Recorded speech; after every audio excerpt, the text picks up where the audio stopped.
We did a lot of marketing for this event today, especially because one, the NAR settlement is basically what, 2 more days. There's a lot of confusion with buyers, sellers, confusion with agents. If you go through all of the Facebook groups right now, the big groups, there's still a lot of questions about what's going on. And the biggest thing that I've seen is agents are scared and they feel like they're not going to make any money. So we picked today's topic. How can you still make millions, right? How can you still make money in real estate through this wave? And of course, we got you here today. Why don't you introduce yourself really quick? Tell us who you are. Why should we even pay attention to what you have to say, your opinions today? And let's get going with that. Yeah, well, thank you. My name's Andrew Undum from Baltimore, Maryland. Should you pay attention to me? I don't know. Maybe you shouldn't, but um, I have a team here in Baltimore called the Sure Sales Group, and we typically do almost 200 million in sales a year, 400 to 500 units. And we're excited about the change because that's kind of really the only option you have. See, there's two choices in life. You either blame or take responsibility. And what I see a lot of people doing are blaming right now. They're blaming NAR. They're blaming the other lawyers. They're blaming the MLSs. Blaming doesn't get you anywhere, ever. So the alternative is you take responsibility and say, you are response-able. You can form your own response to this and move forward powerfully. And anytime there's a change, I don't care what it is, even small changes with forms, it's an opportunity for you to showcase value to the marketplace and say, hey, did you know this? This is how we're interpreting it. And this is how we can use this to your advantage, Mr. or Mrs. Client. Just so happens it's a massive change. There's massive opportunity for those who want to get after it and change just a little bit of the process, just a little bit of a process change. People are still going to be buying and selling homes. The question is, are they going to be buying and selling them with you? So it's kind of crazy right now. It started like, what's today's? In 2 days, it goes live here in Maryland. They already changed the MLSs. So we're in the throes of it. But again, we're excited. Yeah, here in California too, they've already gave us new forms for the listing agreement, buying agreement. They started that back in July 22nd, 23rd. They pushed new forms. They pushed a lot of content on how agents should start navigating the process. I don't believe our MLSs, all of them have completely removed the commission side of things. And I know a few of the MLSs are going to add a separate field, but I don't think a lot of the MLSs here in California are going to do that. And of course, right, like you said, either you embrace the change and work through it, or like I've seen a lot of memes out there right now, everybody bailing, right? Going back to a 9 to 5, they're gonna want to wait it out. Us personally, we're building a team here in California as well. We've seen a little decline in conversations with New York agents trying to enter the market, and those who are entering the market don't even know what's going on with this new stuff. Yeah, it's the best time ever to bring fresh blood into the industry. No bad habits. They don't feel entitled to getting X% when they show up and fog a mirror and write an offer. So that's something I'm excited about. Anyone starting a team, running a team, I always found that the best people come from outside the industry. And not a lot of people want to train a new agent. They want Debbie, who has 20 years of bad habits for some reason, because she can type the offer in properly. It's so backwards. You have to do a little bit of the work up front, but it's a great opportunity. And I know a lot of people are scared. And look, if all you do is work with buyers, and there's nothing wrong with that, it could be scary because we don't know yet how this is going to pan out. It feels to me like they've kind of thrown a wrench in free market capitalism here, because this was always the most entrepreneurial free market type thing you could do, because no seller has to list the house. We all know for sale by owners are a big thing. Off-market properties sell all the time. Here in Baltimore, a lot of stuff sells off the market with no realtor, real estate agent, period. So it's just going to be very interesting to see how the cookie crumbles. But I know for a fact that the best agents are going to make a lot more money. And that's And usually the case, right? The ones that stick and around. and those mediocre agents or average agents who don't really have great skills, but they worked hard. Maybe they're making 80, 100K and they were working with buyers all the time, but they didn't have the skills because they were dependent on Zillow or an online lead platform. And all they knew is if I show up and these people like me enough to let me write an offer for them, you're guaranteed to get paid a nice chunk. That's gone. So it's going to be the cream's going to have to rise to the top. And again, you got to be careful what you say on these things. I mean, I did one of these when it kind of like wild on YouTube, and then I get called from the LA Times, and they're trying to get me. They're saying, "You said that you wouldn't go below 2.5, and you advised people to stop talking after you said that." That's what they called me, and I said, "Yeah, well, sometimes you have to stop talking. Like after you ask a question, you stop talking, right?" I was just emphasizing that. Anyway, so we do have to be careful because look, I'm not a lawyer and every state's different and Maryland's different. And our MLS happens to be this massive one that's got like PA, Maryland, Virginia, DC. It's called Bright and they do a great job.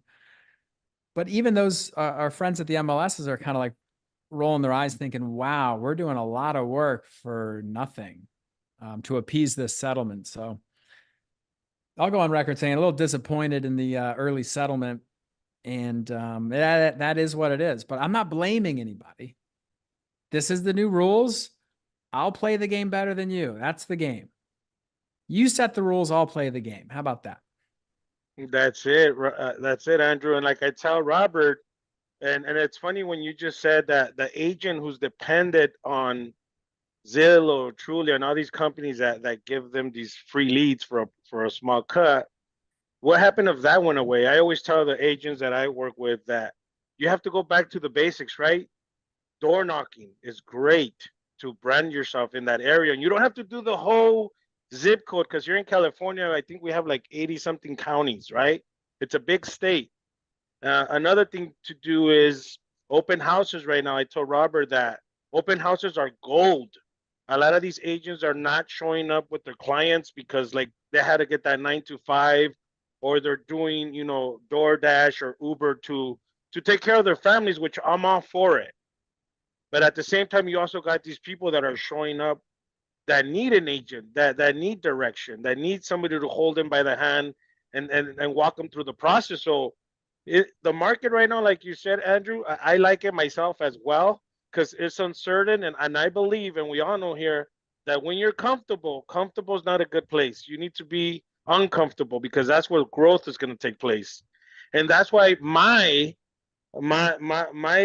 clients is mostly expires and for sale by owners. Now, if you go back 20 years, I had this conversation with Mike Ferry is expires been around for the last 20, 30 years, right?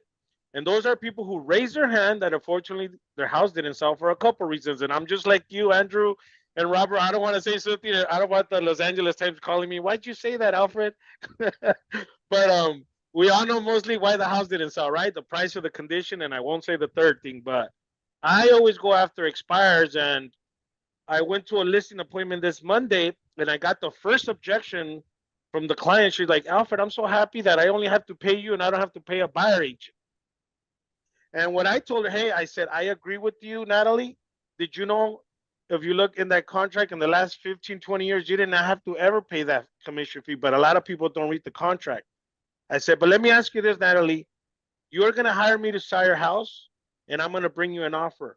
But let me ask you this. Would you want one offer or 10 offers?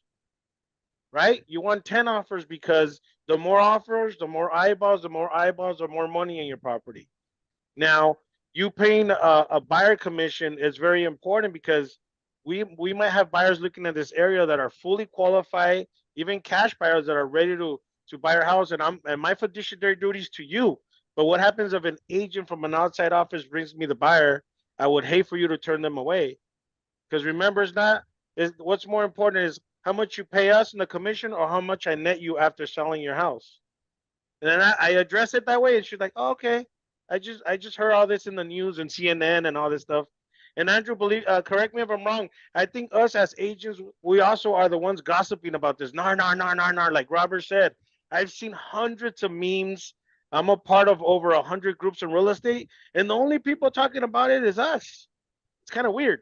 It is weird. And like going back to something you said, you want to be uncomfortable. You do have to have this insatiable appetite for growth and pursuing the next level, whatever that is for you. I do believe that's very important. You don't want to be at homeostasis. You always want to be growing. You're either getting better or getting worse every day. And if you get sucked into the doom and gloom, you're probably not sharpening your skills and getting better in front of clients. You're just replaying tapes in your head that are going to ingrain a negative thought pattern. However, I always like to say you have to be comfortable when you're talking to a client, because if you're not comfortable, you'll never make them comfortable. You see, if you're not comfortable, you're robbing yourself of having the greatest gift, which is conviction in what you're offering, in your process. Because whoever's more certain in any interaction will influence the other person every time. So if you are certain in the path forward, that other person will likely be influenced by that path forward, as long as you're not saying something blasphemous. So I think a lot of agents are not comfortable with talking about money. See, the whole listing agents always had to do it. And I think the listings are even more so than before. Man, those are nice to have.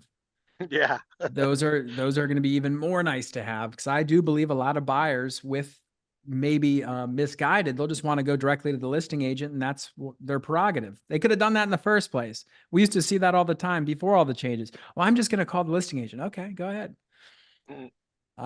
But the buyer's agent, you see, they never had to know how to sell, because the consumer always wanted the product. You don't have to sell them on the product. They want a house. They want to move for whatever the reasons are. The schools, they don't like where they live now. They're renting, doesn't matter. They want the product.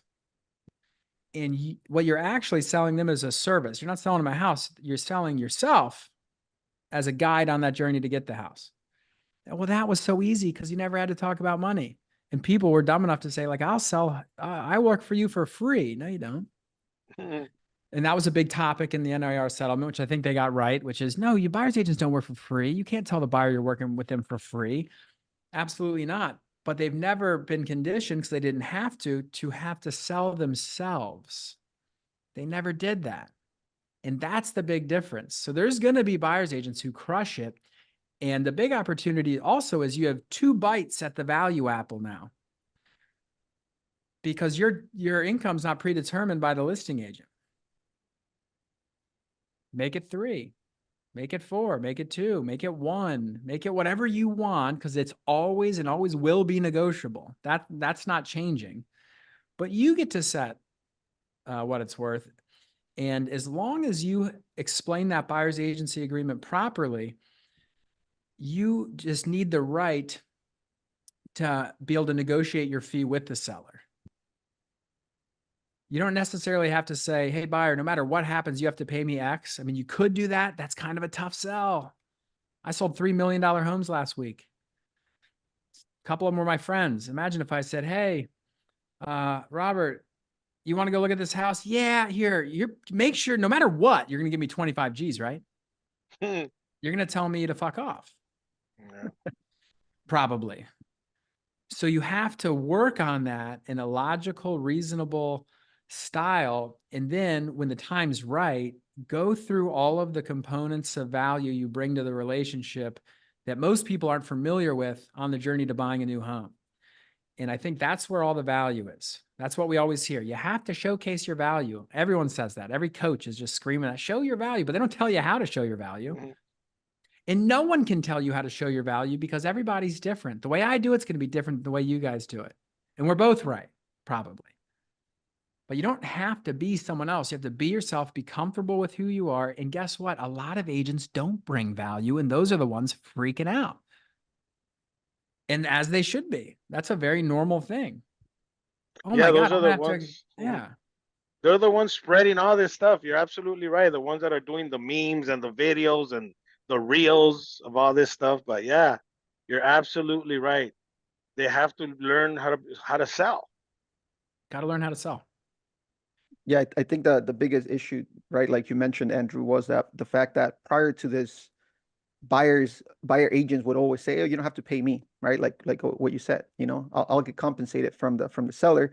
And like you said, it was a set number. You would just go into the MLS. Okay, this listing will pay me 2%, 2.5%, 1%, and whatever that was already predetermined. But one of the things that you just mentioned that just came to me is now that doesn't have to be the rule anymore because you could bring it into the offer, right? Like we have to now. But let me ask you this, Andrew.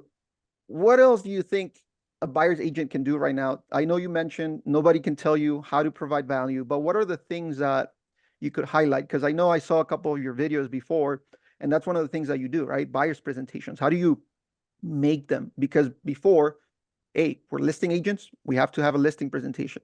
Buyers, sometimes you don't even have to explain the process. You just get them on the phone, talk to them a little bit, connect them to your lender, and you move on, right? But now, how important is it to have a buyer's presentation in your, what do you think about that? Well, I'm glad you asked that because after I did this last video, it's 3 weeks ago. It gets like 2,000 views a week. It's got 40,000 views now. I'm getting inquiries every day from agents around the country. Can I get your buyer presentation? Back like 2 years ago, I did this one on listings and it went really well. And I did a couple big events and people always wanted the listing presentation, which I have right here. This is our listing one right here. It's the Sure Group home marketing system, you see. And this is gold. That's And I'm beautiful. gonna, and it's hardcover. You take it with you. You don't leave it there. But the thing is, you as the agent are the presentation. People miss this.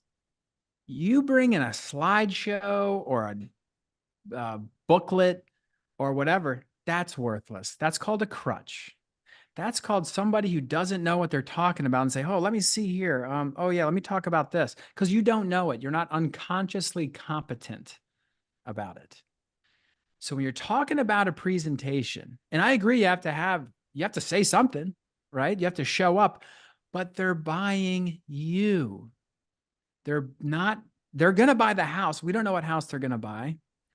And just like the seller's selling this house, but they're buying who's the person that's going to help me sell this and maximize my equity. You are the presentation. So you have to have this down and you just write out everything you're going to do. I always do it. I like a blank piece of paper is the only thing you need. If you're unconsciously competent. Now, I don't mean you have to start that way. And it's okay to have some certain things you want to show off. I like to play the game called show, don't tell. I show them some things that we're going to do. And you pull up your phone and say, see this is how we do that. But on the buy side, if you just look at it linearly, what I'd start with now, after some bonding and rapport, right? We like each other. We're laughing. Hey, how you doing? You can't make anyone else comfortable unless you're comfortable with yourself. Most agents go in there pretty nervous. If you're feeling nervous and awkward, guess what? You're making them feel nervous and awkward. We've all had that experience. This guy's so uncomfortable. He's making me uncomfortable. So if that is you, which is okay, just be aware of it. Because then you're consciously incompetent, way better than being unconsciously incompetent. I don't even know how bad I suck. There's people in that bucket. Get out of there. You move to, okay, at least I know I don't know. And we got to get you over all the way over to you don't have to think about it. You know what you're talking about. And once you have a little rapport, you have to explain the 3 major agreements that govern a real estate transaction now more than ever. Used to, maybe you didn't have to do this as much pre this NAR settlement, but I think this is critical when you explain, hey, Mr. and Mrs. Buyer, there are 3 major contracts that govern every real estate transaction. If it's okay with you, I'd like to just take a quick minute to go over them to make sure you're aware of how this works. No one says no. There's a listing agreement between the seller and the listing agent. Okay, that's just between them. It has nothing to do with us. Then there's a buyer's agency agreement between a buyer and a buyer's agent. You're always touching yourself. Between you and a great buyer's agent, okay? And there's a purchase contract between the buyer and the seller. This business is about contracts and power players, and those are the 3 contracts. Okay, so and we can go into depth on that a little bit more, but I want to for brevity, I'm not going to dive into all the nuances of that. So I like to pull out an actual purchase contract and start filling it out. We're not even talking about a house, just so they know. Hey, look, you put 400K in here, your settlement date here, and contingency there, and they love it and they see it now. Oh, we're all comfortable. This is easy. I get it. Seller's got an agent. I got an agent, and there's a purchase contract. That's all it is. Okay, so once you table that, you're going to come back to that when you want to close it out. But you have to let them know this is how this world works. This is common sense stuff. But people are so worked up about it that they skip over it, and whatever's buzzing in their head, they're freaking out. No, don't freak out. That's what it is. Now, some of the things that a great buyer will do, and what a great buyer's agent will help a buyer do to build equity before they buy a house, because that's what we want our clients to do. We want them to move into equity. We want to put you in the best position possible and get you what you want in a manner that's going to set you up for success in the future and have you say nice things about me on the internet. The only way we can do that is if you really understand this process, because we want our clients to know more than most real estate agents by the time this is done. And most often they do. Starts with a pre-approval. And then we can go into this. And I covered a lot of this on the other video, but there's a lot of value you can provide just in that first step. What a lot of agents do is they punch you off to their partner or whoever they're working with, and then they follow up with the partner. Did you get a hold of them? Can they qualify? What's going on? That's not value. That's not value. So you say, depending on if there's any critical dependencies on the financing, which normally they are, between how much money you want to part with, just because you have $1 million doesn't mean you want to spend $1 million. You have to figure out what down payment options and loan options are the best for you. And guess what? Every mortgage company has different products.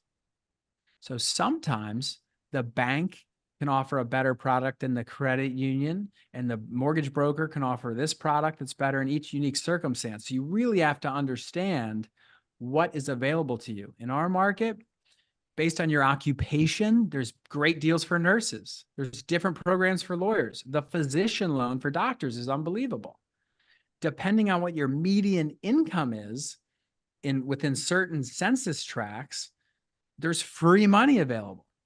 So there's like 100 of these things, but you just start hitting them. So I'm not sure if any of this is relevant to you because we haven't talked about it yet, but my goal is to ask you a lot of questions so I can point you in the right direction. So we're going to get you the lowest interest rate, take care of any special program that's available to you, and then have this loan officer, whichever one offers the best product for you. And guess what? It might not be the best for your neighbor, but it could be the best for you based on any number of factors.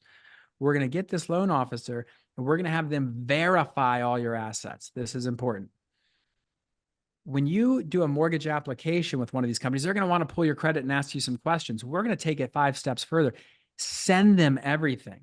They're going to want your W-2s, your bank statements, your investment accounts, everything. So everything's verified. And now we have a verified pre-approval and a lender who knows how strong you are and your purchasing power is established. So that person's on our team.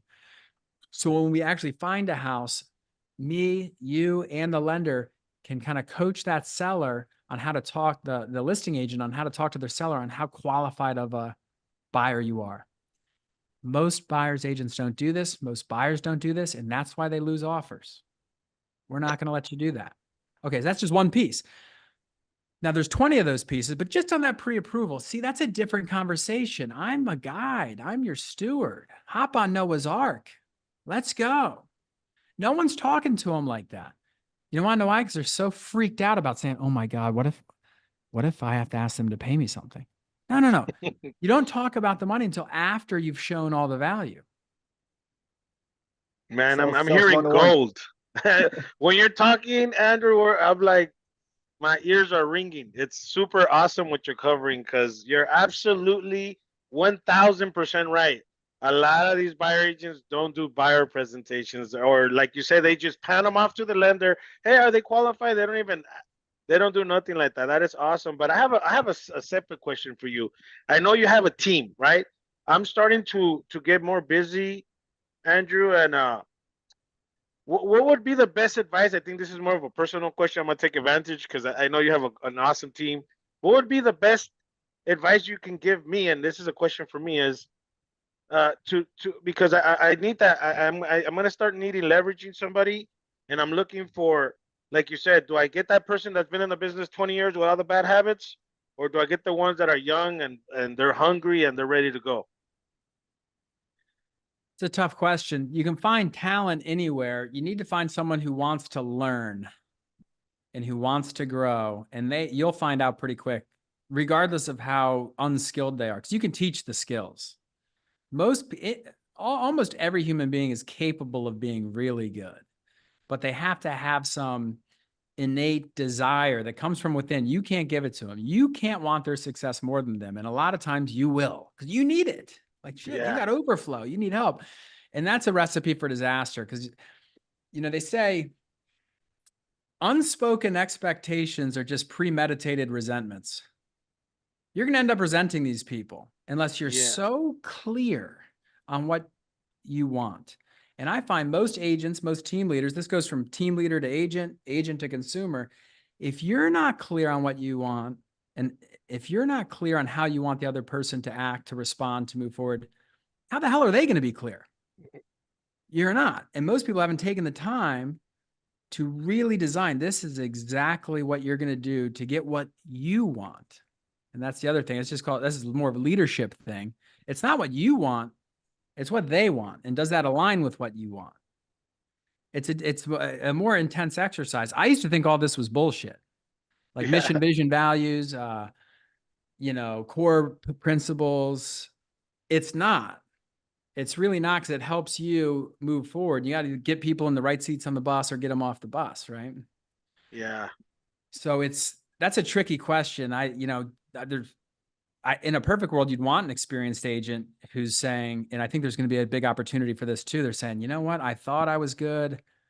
I can grow with you. Help me help you. If you can find that person, great. If not, you got to find someone from scratch. It takes more time. You have to take 2 steps back before you can take a step forward. But most guys like you, Alfred, you don't want to take a step back.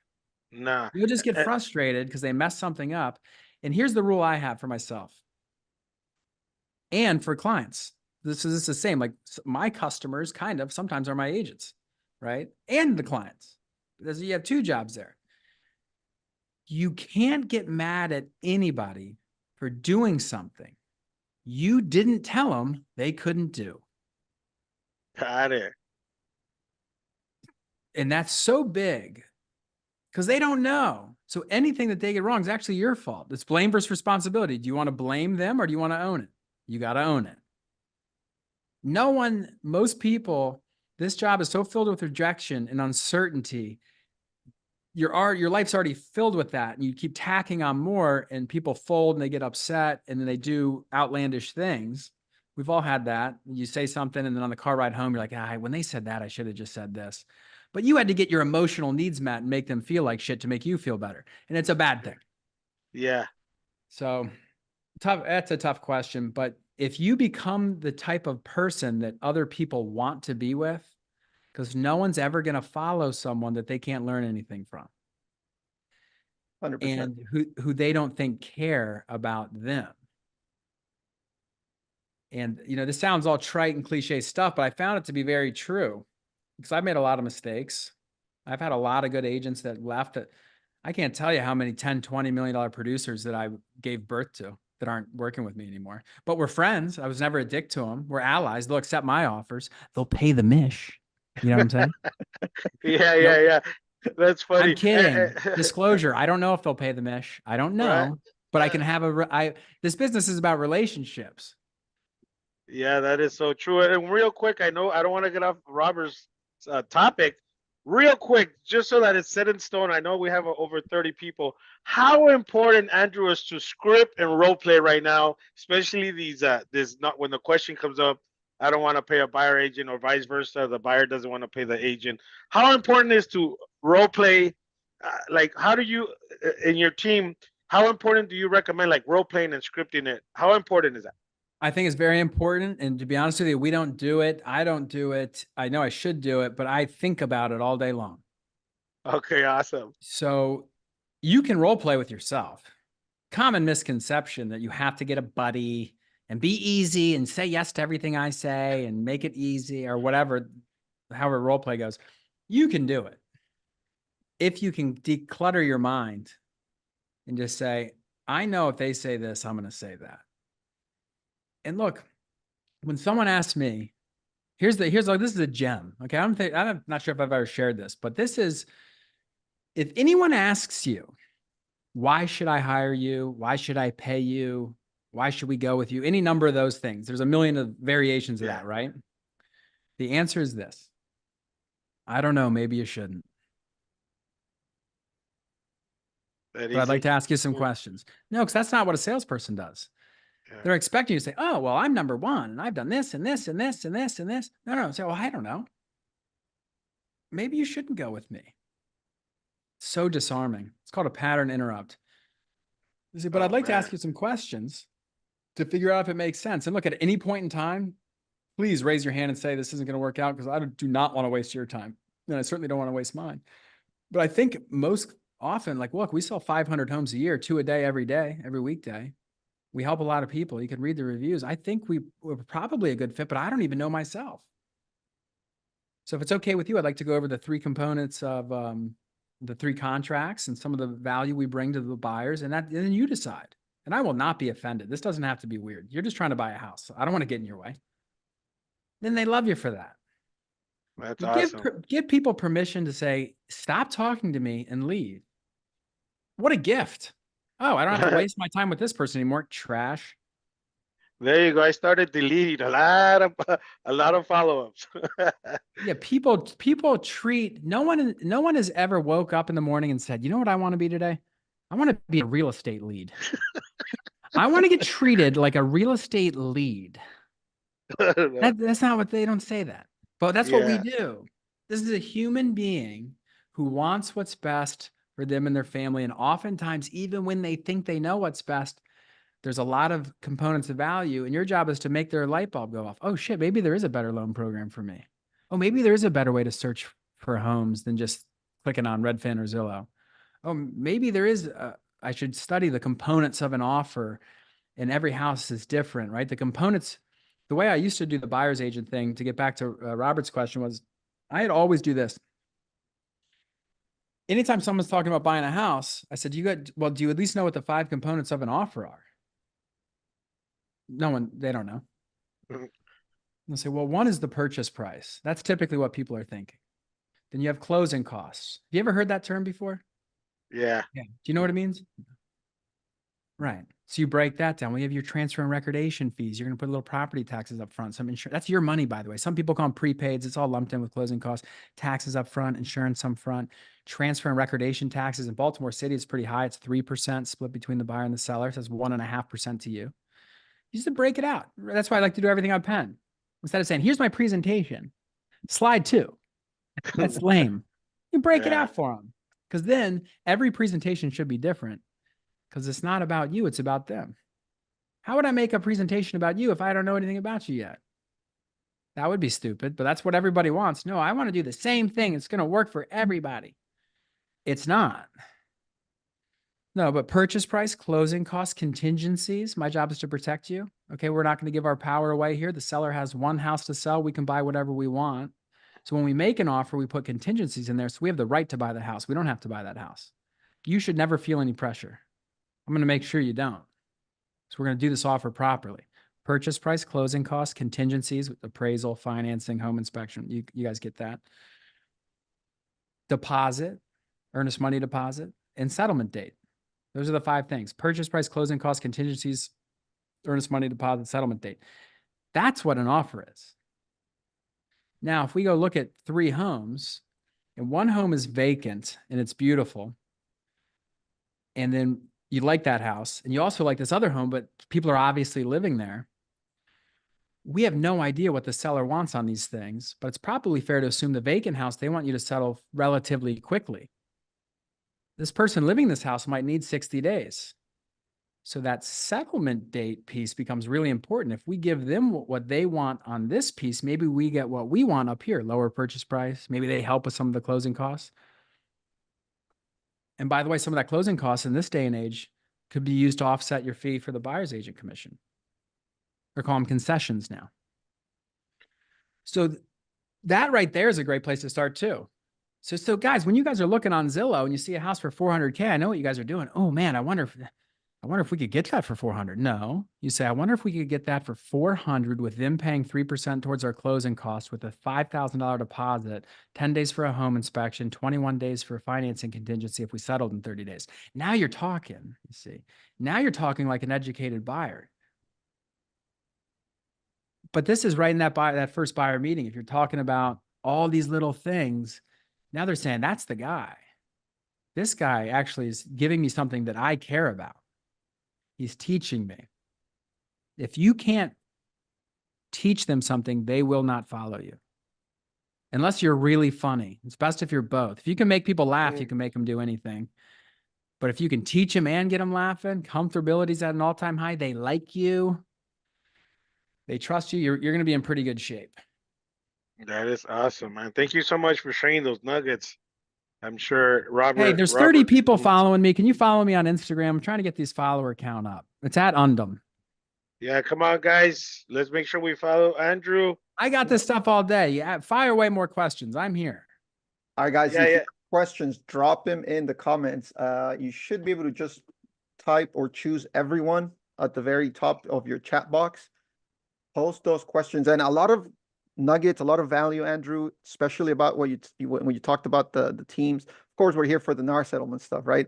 I was just talking to one of our agents yesterday, and I think setting up clear expectations with your team member is so important.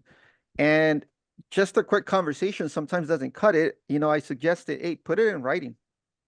Put it in a binding contract so that there are no wrong expectations, because you know exactly what you want. Anything that's clear will not end up in issues.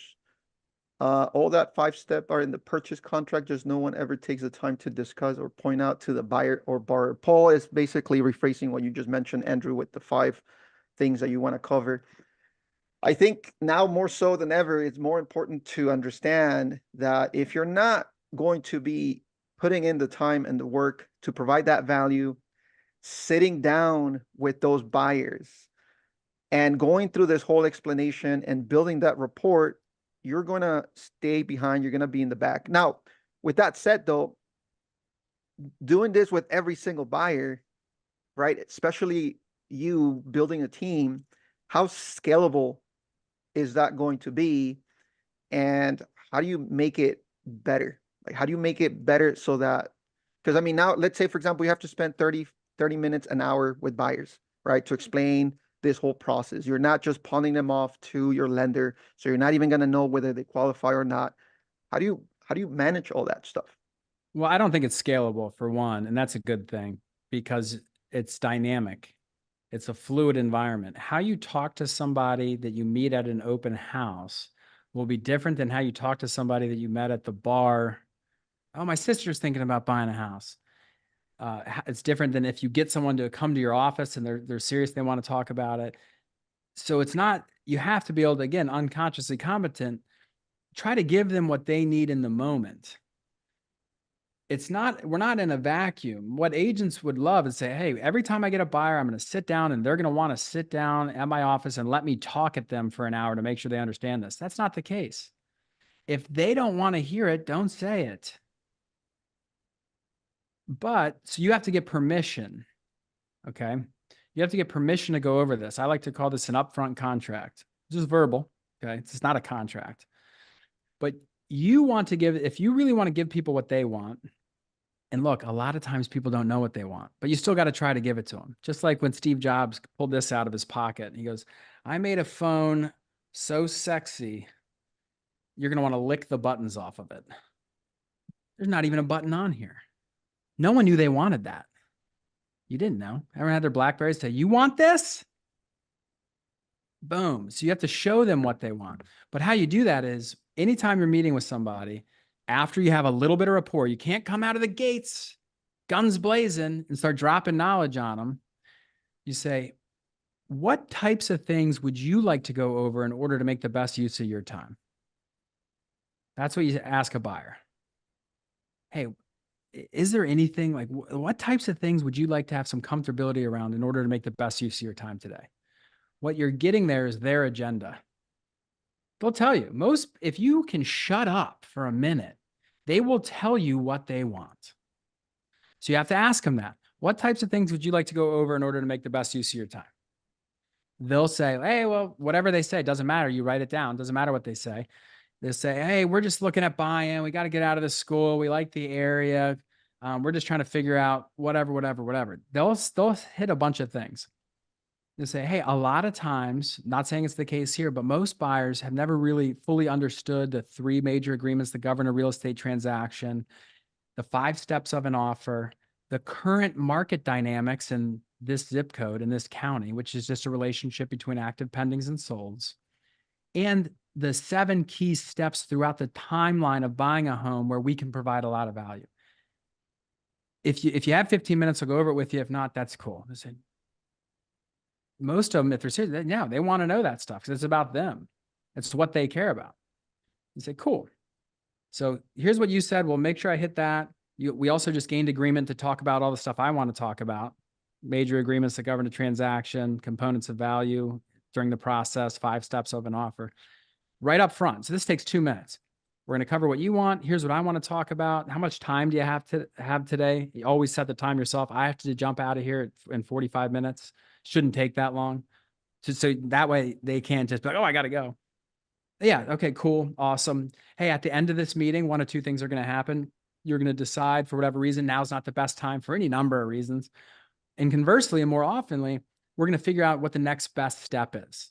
Sometimes it's coming to the office. Sometimes it's going to look at homes, or maybe we just jump right in and I'll hook you up with some of my mortgage partners. Is that cool with you? Cool. Then, okay, now that 2-minute upfront, we got all that out of the way. You just close them up front. You close them on going over what you want to go over and setting a next step at the end. See, people like to talk about, oh, did I freeze? You did with the big old. Yeah, what the hell's that? I'm gonna turn my camera off and on. Hold on. Oh, there you go. That was interesting. You close them up front by gaining agreement on setting a next step at the end. It's another thing no one does. Same thing with the seller. Same thing with anybody. Same thing with your spouse, anything. Hey, at the end of this conversation, this is what I want to see happen. It's called inspecting what you expect. You got to inspect what you expect. If you can do that, people love to like, I'm a closer, hardcore closer, but really you should be a good opener, because if you can open, you can close. Things that start well tend to end well. Things that start bad, they don't end good either. So you don't want to be a closer, you want to be an opener. If you can open this dialogue in an elegant way that's respectful to them, you're going to be a lot better off. Think about the last time you bought anything. Wouldn't you just want the person to say, hey, dude, is there anything you want from me? Like, just tell me what you want and I'll give it to you, versus, hey, what are you looking for? Blah, blah, like, and they just start going into their thing. Don't do that. You hear that, Robert? We do have a question for you, Rebecca. She already followed you, by the way. When meeting with buyers for the buyer presentation consultation, would you recommend to making a pledge to them as their realtor, Andrew? You know, the pledge is fine. I've seen a lot of those where it says, here's all the things we promised to do. Here's my problem with the pledge, Rebecca. And it's not a bad thing. It's just not my style, but it could work for some people. The pledge, if you look at these things, and I'm sure you've seen them, your office, your brokerage probably has some generic one, right? I call that marketing the mandatories, because here's what those pledges say. I am honest. I am hardworking. I will get back to you, stuff like that. Well, guess what? If they thought you were a lazy liar, they wouldn't be talking to you in the first place. That's mandatory. Yo, oh my God, you're going to get back to me? Geez, thanks. Man, that must be, but it is important because that's the biggest complaint from the NAR studies, that people don't communicate. So, but instead of the pledge, because people aren't going to pay you X%, whatever you decide you're worth. I think I'm going to try and stick for 2.5 to 3. They're not going to pay you 2.5 to 3 because you pledge certain things. they're going to pay if they think and they believe they're better off going with you versus going at it alone versus going with the other agent that they talk to. And they do talk to other agents. That's the only way. I want them to pledge to me, not I pledge to them.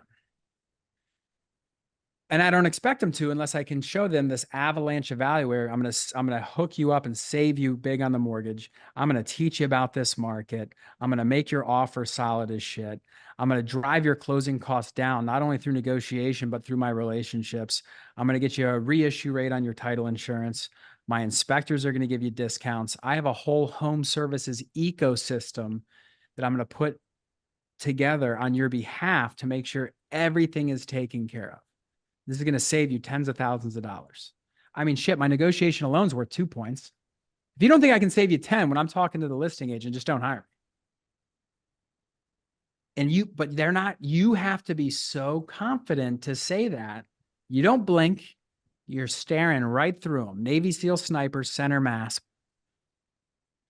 Because if you're not, they're going to be like, this guy's full of shit. Because there's a fine line between confident and cocky. And I know some people are like, this guy's an asshole. That's just how I do it because I believe it.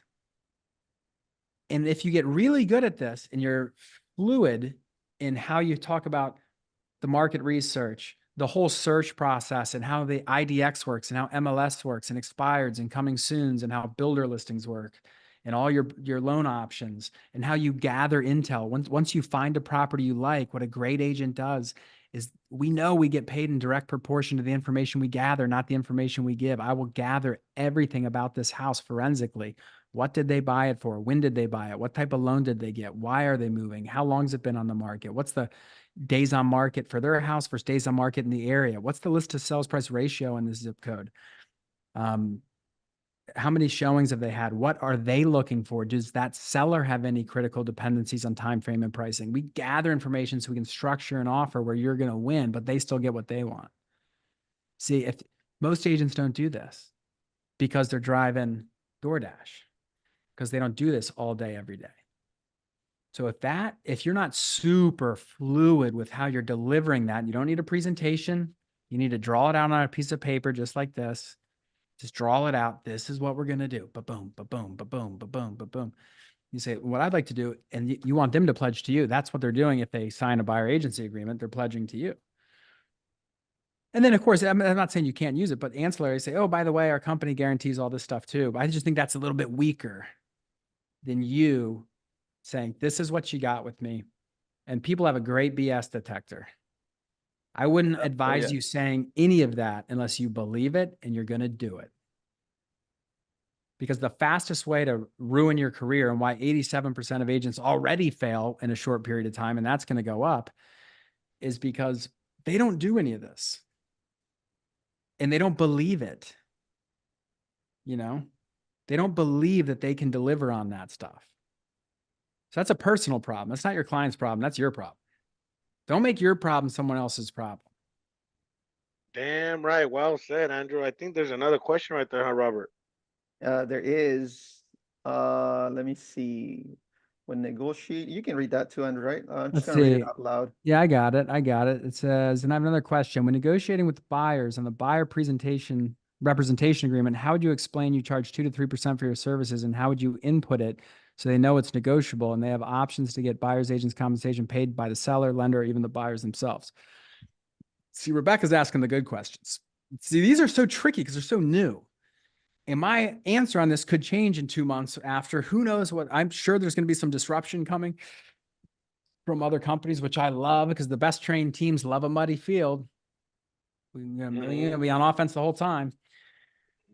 So when you get to that point, if you've already initially said, hey, there's these 3 agreements and you value, and you say a question like that you want to be almost rhetorical, you want them to say yes, which is, do you think if we did all these things, you'd end up getting a good deal? Yes. Okay, cool.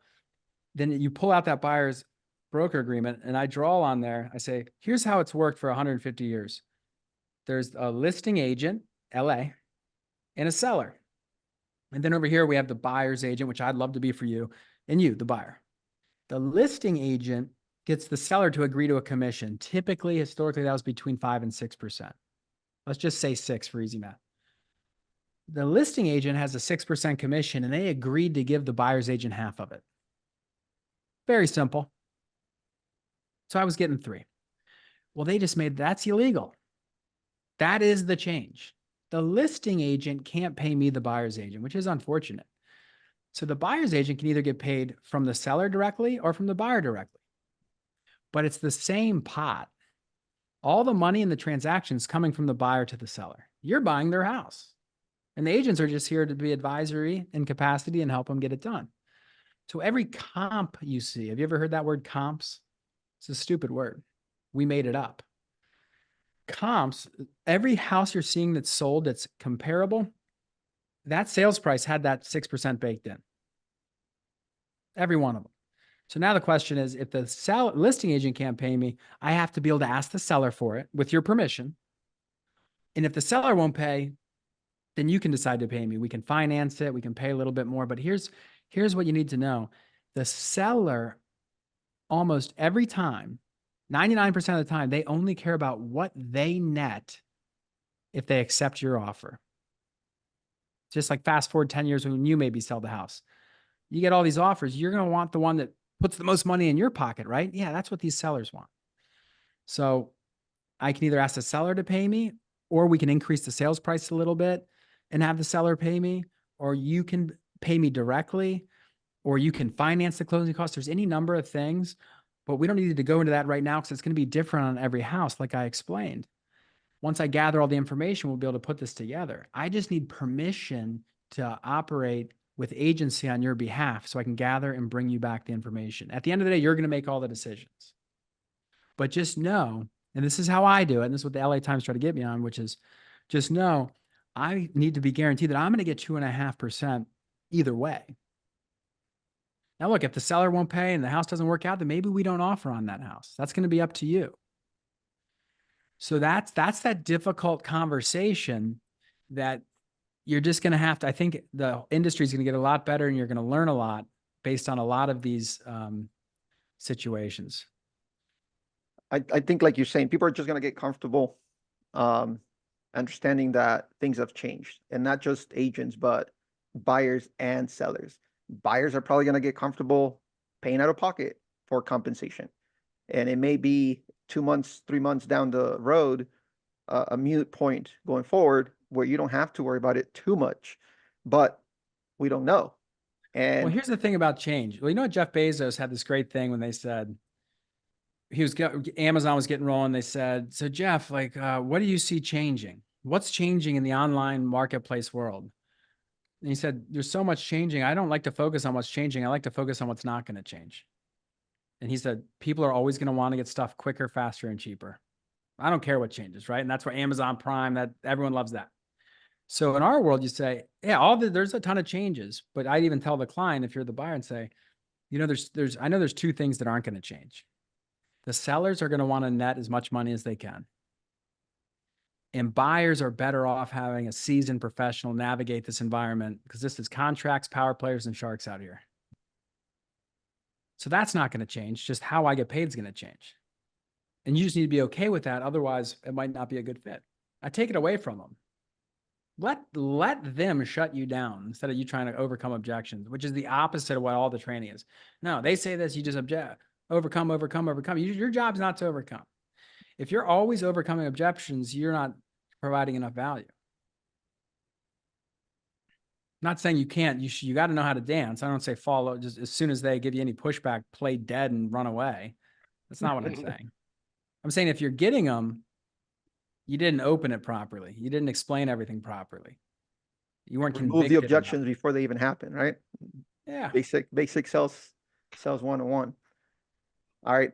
So we've been here for about 55 minutes now. We've had really good questions. A lot of people are probably going to watch this replay and probably run it through some AI so we can get some of the scripts, some of the stuff you talked about. A lot of content, a lot of value. I've gotten a lot of value myself. I see a lot of names here. We've had the same conversation. I hope they got what they came here for. Andrew, we appreciate you spending the time with us. I hope we can get this done again, hopefully in the next couple months, 3 months, just to see how things have changed. You know, what kind of results we're going to be getting, how we implement what we've learned today, and any last closing statements, words that you can give to encourage agents to keep pushing, right? Concentrate on what doesn't change, like you said. What can we do, or how can you end this so that people, leave this webinar, this training, super pumped, super happy, and completely motivated to continue just to start making money? The motivation's got to come internally. I'll tell you that. This is your job. This is your duty and obligation to figure out and explain it in a compelling fashion. And if you do, you can make as much money as you want to make. There's just no doubt about it. Well into the 7 figures. But if you don't want to do this, and you don't, because it's so stressful and it's so hard and it's so underappreciated, particularly on the buyer side, who's showing the houses, who's writing the offers, who's scheduling the inspections, who's handling the title company, the mortgage company, the buyer's emotions, who's doing the final walk, the buyer's agent's doing all that stuff. You have to commit saying, I actually want to do it and I want to be good. Everyone wants the paycheck at the end, which is now in question. But do you actually want to do it? Because it's pretty obvious that people who are just doing the gluttony and all they do is bitch to their workmates. Can you believe this guy said this? I don't like that. If you're around people that are complaining, you got to get away from them. You got to get away from them. You have to get constructive, because in every situation, here's the takeaway. Every interaction you have, which by the way, in our world, guess what? People need shelter. Nothing wrong with doing a rental either. People need shelter. Every person walking on the street that you see today is going to be buying and selling property at some point. And if you get so good with your dialogues and making you the go-to choice, when they think about real estate, you want them to say, I want to know what Andrew would think about that. That's marketing, essentially. If you can do that and want to do it, you're going to be really good. And one last thing, which I should have said on this other one because it went kind of viral, is if you know anybody who's selling real estate in Maryland, I'm trying to get more agents, just like my friends here on this call. We serve greater Baltimore. We got 4,000 square feet. I got ping pong tables, foosball tables. We have fun here. Okay, you're allowed to have fun. Nothing against having fun. And when you're making money, you have a lot more fun. Just asterisk. So we're looking for agents. And of course, obviously, if you know anyone looking to buy or sell in Maryland, we'd love to help them. And we will pay that referral fee real quick. How do they reach out? Well, I'm easy to find. My name's Andrew Undum, and Undum on Instagram. Sure Sales Group's our website. But if you Google me, I'll come up. We'll be around. Yeah, that's how we found you and got you here today. Thank you so much. Any closing statements, Alfred, before we end No, it? man. Andrew, thank you so much for your time. I appreciate you being here with us. Thank you for the nuggets. I was listening to you because I am going to continue with the team that I want to build and hopefully be at your status. And once again, man, it's an honor to have you in front of me and able to talk to you. So I really appreciate your time. I know how important time is for realtors and business owners. So once again, thank you. Hey, my pleasure. I'm going to go back to work. I got to go turn off lights at a house that someone left on a vacant property. That's not the stuff. No one talks about that. Oh, top producer team. I'm going to go turn off lights in a house right now. Yeah. And then that's an opportunity to establish deeper rapport with my seller, because we're playing a little game when these listings are on the market. You know what the game's called? Sell it before they hate you, because they eventually will. Yeah. You guys. So, well, hey, I appreciate being on here. There's some other topics that I think are really valuable, like new home construction, because I came from that world. That's an unbelievable. No agents understand this.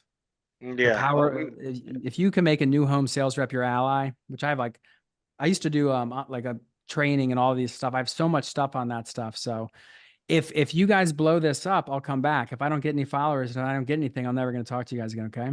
Trust me, we're gonna blow this. We're gonna blow this up. I'm gonna start setting up the team, a few ads. If you guys want the recording, comment. If you guys watch this on the recording and you guys want Andrew back, make sure you follow him and send him a message. Tell him you found him from Real Closers. So thank you so much, Andrew. Thank you so much again. I got a lot of value. I hope everybody did. And hope to see you hopefully in the next few weeks, months. We'd love to have you back. I was just kidding. I'll talk with you guys. You guys are doing a good thing, trying to help people, and that's what it's about. So have a great day. All right. All right, Thank you thank so you. much. All right. Thanks, Bye-bye. Alfred. Have a good one. Bye bye, guys.